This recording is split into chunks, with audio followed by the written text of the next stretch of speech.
Welcome to the Economy of Nations, the podcast where history's greatest empires come alive. Join us as we uncover how nations built their wealth, shaped the world, and left legacies that still influence our lives today. Close your eyes and picture the city of Rome around the year 100 CE. You're walking down a crowded street, the air filled with the sounds of merchants shouting, donkeys braying, the smell of bread baking, and smoke curling from workshops. Above you rise massive stone buildings, temples, markets, and apartment blocks stacked high with families. The streets are alive with every language of the Mediterranean, from Greek to Latin to Aramaic. Rome is not just a city, it is the beating heart of an empire that spans continents. An empire whose power does not rest solely on its legions, but on its ability to feed, clothe, tax, and govern millions of people. This is not only the story of Rome's conquests, it is the story of the first true superpower economy in history. The Roman Empire did not appear overnight. Its economic foundations were laid long before the Caesars, back in the days of the Roman Republic. Rome was once a small city-state competing with other Italian powers like the Etruscans, Greeks, and Samnites. But Rome had a talent for organization, for building alliances, and for integrating conquered peoples into its system. With every conquest came land, slaves, and resources. And with each new territory, Rome expanded both its military reach and its economic base. The story of the Roman economy is inseparable from the story of Roman expansion. Imagine standing on a battlefield in southern Italy in the 3rd century BCE. The Roman legions have just defeated another rival. As victory is secured, land is seized, some of it distributed to Roman citizens, some of it turned into public land. War captives are taken and sold as slaves, fueling the growing demand for labor in agriculture, mining, and households. War is not only about glory, it is about wealth. Conquests poured new riches into Rome, whether in the form of gold, grain, or human labor. For centuries, this cycle of conquest and integration was the economic engine of Roman power. But conquest alone cannot sustain an empire. Rome needed infrastructure to make its vast territories productive. Think of the famous Roman roads. They weren't just for soldiers, they were arteries of commerce, carrying goods from the provinces into the capital and beyond. Along these roads moved grain from North Africa, wine from Gaul, olive oil from Spain, and slaves from the frontiers. The network of roads stitched together of over 60 million people, making trade faster, safer, and more reliable. It was one of Rome's greatest economic achievements. Now, imagine yourself as a Roman farmer in the Italian countryside around 150 BCE. Once, small family farms dominated the land, but now large estates, or latifundia, are spreading. These estates are owned by wealthy senators and worked by slaves captured in Rome's endless wars. The farmer who once grew wheat for his family is now struggling to compete against these massive operations. Many smallholders sell their land and move to the city, swelling Rome's urban population. This shift from small-scale agriculture to large estates is both a sign of Rome's prosperity and a source of future social strain. Let's take a step into the Roman marketplace. Walk with me into the Forum, where goods from across the empire are displayed. You might see amphora filled with olive oil from Hispania, honey from Gaul, dates from Judea, papyrus from Egypt, and spices brought through long trade routes reaching India. Rome is a consumer city on a massive scale. Its million inhabitants need constant supplies of grain, meat, wine, and luxuries. The empire's economy is structured around feeding this insatiable capital. Taxes from the provinces, tribute from client states, and trade routes all funnel goods toward the city of Rome. But here lies one of the most remarkable features of the Roman system: its ability to integrate diverse regions into a single economic whole. Imagine a merchant from Alexandria shipping grain across the Mediterranean. In Spain, miners are extracting silver used for coins that circulate throughout the empire. In Gaul, vineyards are producing wine traded as far away as Britain. And all of this is connected not only by roads, but by Roman law and Roman coinage. Standardized currency allowed trade to flourish across thousands of miles, creating what might be considered the first true single market in history. Roman coinage deserves closer attention. Hold in your hand a silver denarius, stamped with the image of the emperor. This coin isn't just money, it is propaganda. It reminds everyone who uses it that the emperor is the source of stability and authority. The denarius and other coins provided a medium of exchange that simplified trade, but they also reflected the empire's economic health. When the state debased the currency, mixing silver with cheaper metals, inflation followed. The Roman economy, like modern ones, rose and fell on the trust placed in its money. Now let's talk about one of the empire's greatest logistical achievements, the grain supply. Rome could not have fed its massive population without grain imports from provinces like Egypt and North Africa. Imagine fleets of ships sailing across the Mediterranean, their holds filled with wheat, heading toward the ports of Ostia. From there, grain was shipped up the Tiber to Rome, unloaded into granaries, and distributed through a system known as the annona. This grain dole fed hundreds of thousands of citizens and kept the city stable. It was, in effect, a form of social welfare. Rome's emperors knew that keeping the population fed was key to maintaining order. Bread and circuses wasn't just a phrase, it was policy. Picture yourself in a Roman villa along the coast of Campania. The villa overlooks vineyards and olive groves. Slaves work in the fields, harvesting crops that will be pressed into oil and wine.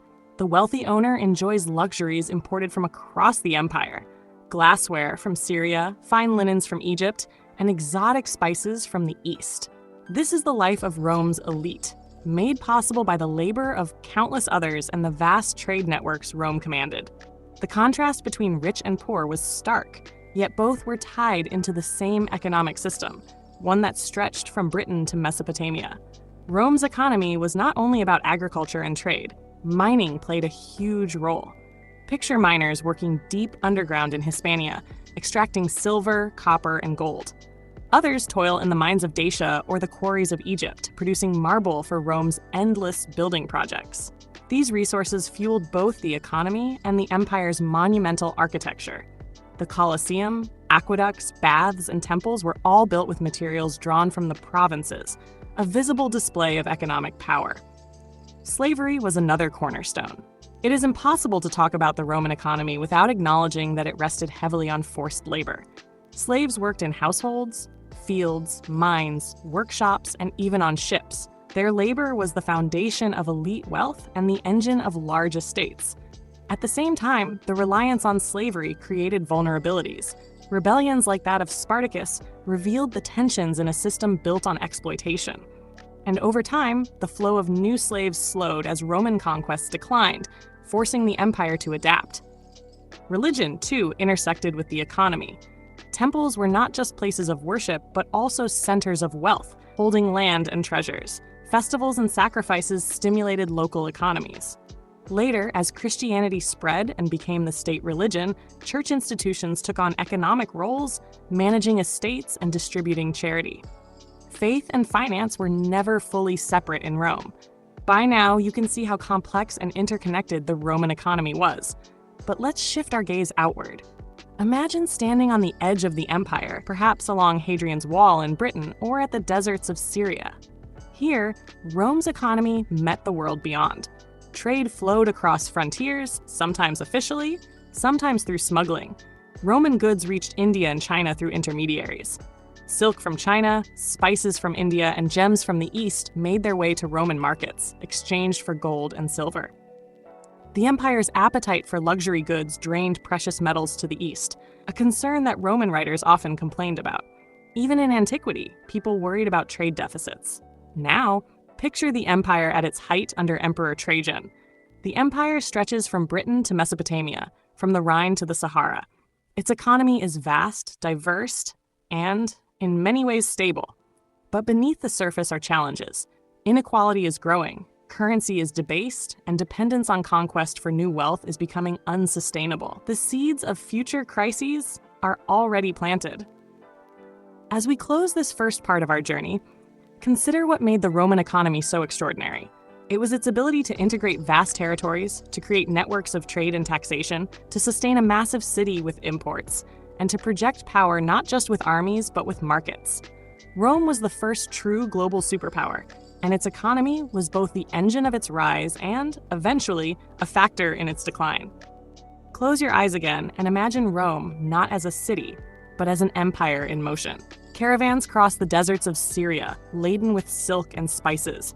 Grain ships crowd the harbors of Alexandria, their sails billowing in the Mediterranean breeze. Soldiers march along paved roads that stretch endlessly, carrying not just weapons, but also the protection that keeps merchants safe. At every frontier, Rome is both a wall and a gateway, a barrier against enemies and a channel for goods. The economy of Rome was not static. It was a living organism, breathing through its ports, its roads, its markets, and its people.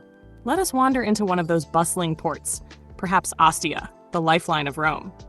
The docks are lined with warehouses and granaries, cranes lifting amphorae off ships. The smell of tar, fish, and grain fills the air. Merchants haggle, dockworkers shout, officials tally cargoes. Much of this trade is not private enterprise in the modern sense, but orchestrated by the state. Rome's emperors understood that controlling supply was the key to controlling people. Grain from Egypt and North Africa wasn't just commerce, it was politics. Every loaf of bread baked in Rome had its roots in imperial policy, in governors overseeing harvests, in fleets organized to carry it, in administrators ensuring its arrival. Now shift your imagination to the Roman tax system. Taxes were the veins through which wealth flowed back to the center. Some taxes were collected in kind: wheat, olive oil, or animals. Others were paid in coin. Picture a farmer in Gaul who delivers part of his harvest to tax collectors. His contribution doesn't stay in Gaul. It moves along the supply chain until, perhaps months later, it feeds the hungry crowds of Rome. This redistribution was the essence of imperial economics. Provinces produced, Rome consumed. And yet the empire also gave back, in the form of roads, aqueducts, security, and citizenship.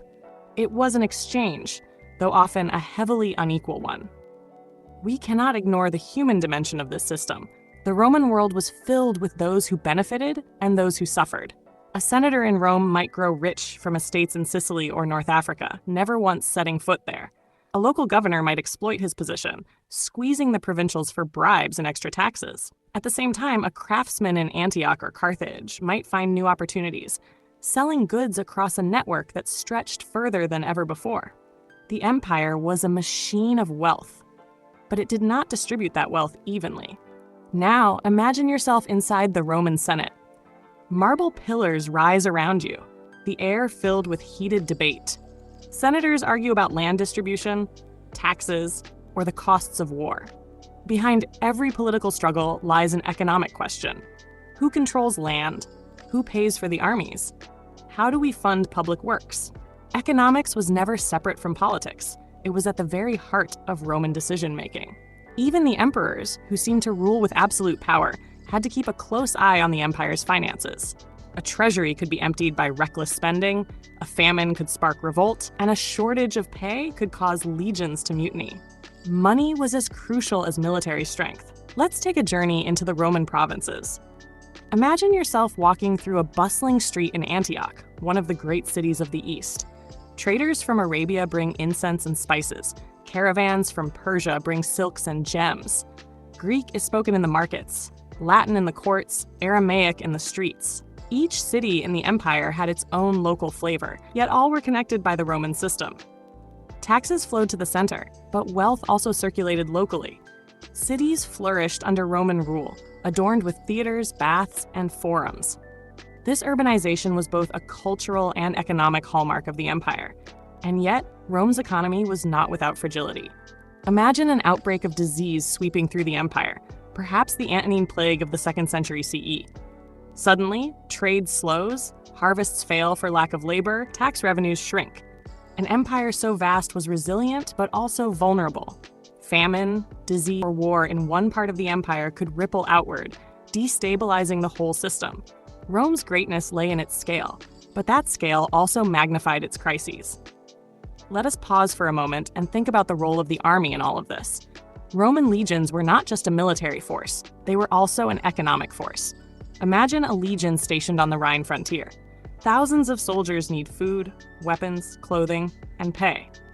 Local farmers and craftsmen find steady markets in supplying them. Roads are built to move troops but also serve merchants. Veterans are settled on conquered lands, bringing Roman agriculture and practices with them. In this way, the military both consumed and produced economic activity, binding the frontiers to the empire's center. Now picture a Roman coin minted under Augustus. On one side, his face stares confidently outward. On the other, an image of victory, prosperity, or divine favor. These coins circulated from Britain to Judea, not only as currency but as symbols. They told a story that Rome was eternal, prosperous, and blessed by the gods. But behind the imagery was a reality of fluctuating silver content, of emperors struggling to fund massive expenditures. Inflation crept in during times of crisis, undermining trust. The Roman state learned, as all states must, that confidence in money is as important as the metal itself. Consider for a moment the cultural side of the Roman economy. Imagine a bathhouse in Rome, heated by underground furnaces, filled with chatter and steam. People from every walk of life mingle, discussing politics, making deals, relaxing after a day's work. The bathhouse itself is a microeconomy. Workers stoke the fires, attendants provide oils and towels, vendors sell food nearby. Rome's public life was tied deeply to its economic system, with wealth flowing into spaces that combined leisure, politics, and commerce. Now let's step outside the capital and visit a provincial town in Gaul. The Forum is lively with traders selling pottery, textiles, and tools. Roman architecture dominates the square, but local customs persist. Taxes collected here will eventually make their way to Rome, but much of the economy remains local. Farmers grow crops for their villages. Artisans sell to their neighbors. The genius of Rome was that it allowed this blend of local and imperial, weaving countless small economies into a single imperial fabric.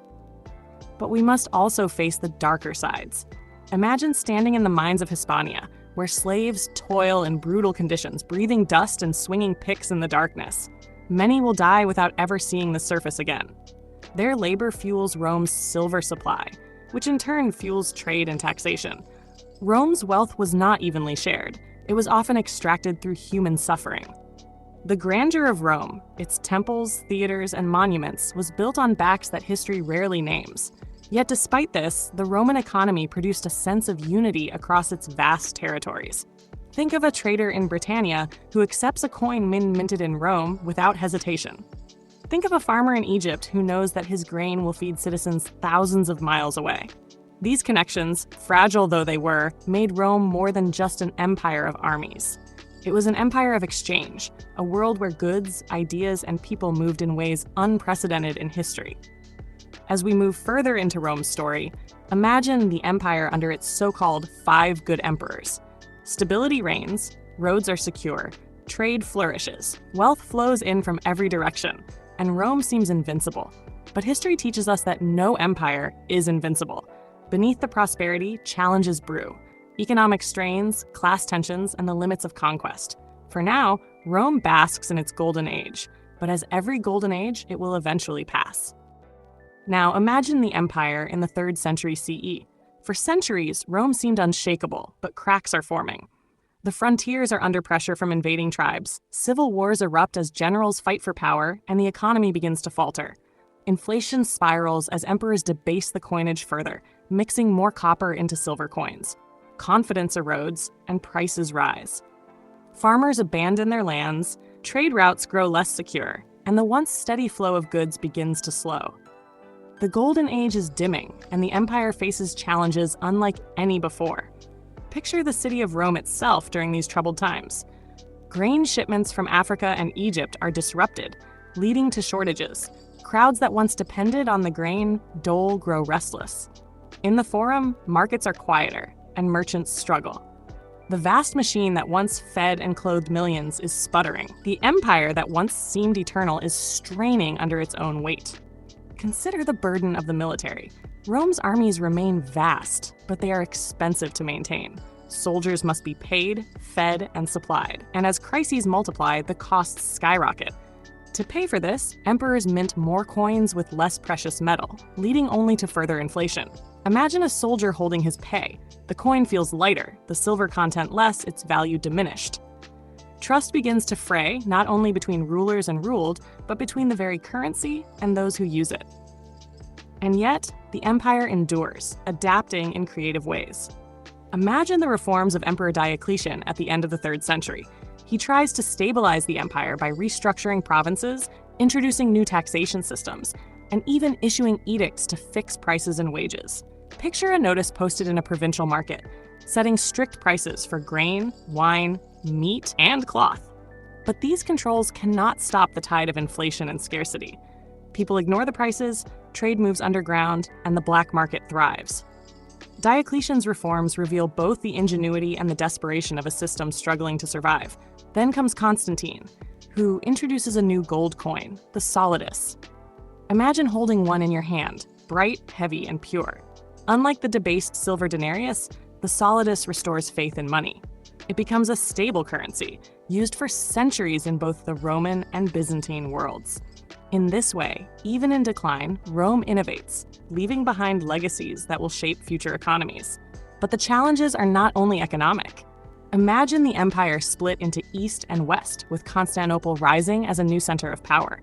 The East grows wealthy, benefiting from trade routes through Asia and a more secure frontier. The West, however, struggles. Germanic tribes press into Gaul, Spain, and Italy, disrupting agriculture and trade. Local economies falter as imperial structures weaken. Rome itself, the eternal city, grows vulnerable. Picture the sack of Rome in 410 CE. For the first time in nearly 800 years, the city falls to a foreign army, the Visigoths under Alaric. Imagine the shock of citizens who once believed Rome was untouchable. The economy, already weakened, suffers another blow as wealth is looted, trade disrupted, and confidence shattered. Rome is no longer the invincible center of the world, but a city exposed to the same vulnerabilities as any other. Yet, even as the Western Empire collapses in the 5th century, the Roman economy leaves behind a legacy that outlasts its political structures. Roman law, Roman roads, Roman coinage, and Roman systems of taxation all echo into the Middle Ages and beyond. The Eastern Roman Empire, or Byzantium, continues for another 1,000 years, carrying forward the solidus, the markets of Constantinople, and the traditions of imperial economics. Now pause and reflect. What made Rome's economy both great and fragile? It was great because it unified vast territories into a single market, because it built infrastructure that connected continents, because it created stability that allowed millions to thrive. But it was fragile because it depended on constant conquest, on slavery, on the flow of grain and silver that could be disrupted. Its wealth was immense, but its inequalities deep. Its achievements enduring, but its vulnerabilities fatal. Imagine standing in modern Europe, perhaps on a cobblestone street in Rome, where ruins of the Colosseum rise against the sky. Tourists walk where senators once debated, where merchants once sold, where legions once marched. Beneath their feet lies the memory of aqueducts, sewers, and roads built nearly 2,000 years ago. The imprint of the Roman economy is still with us, in our legal systems, our currencies, our cities. Now ask yourself, what can we learn? Perhaps that no empire, however powerful, can ignore the balance between wealth and inequality. That trust in money is as important as armies in the field. That infrastructure, trade, and integration can create prosperity, but they must be maintained with care. Rome's economy was a marvel, but it was also a warning, a reminder that even the mightiest structures can fall when cracks are ignored. As we bring this journey to a close, imagine once more the bustling forum of ancient Rome at its height. Merchants shouting, coins clinking, senators debating, children running, temples rising above the crowd. It is alive, powerful, prosperous. And yet, listen closely, and you can hear the faint whisper of decline in the distance, the reminder that all empires rise, flourish, and eventually pass. The Roman economy was the first great superpower economy, and its lessons still shape our world today. Thank you for listening to The Economy of Nations. Join us next time as we continue our journey through history's greatest empires, uncovering how wealth, trade, and power shaped the world we live in today.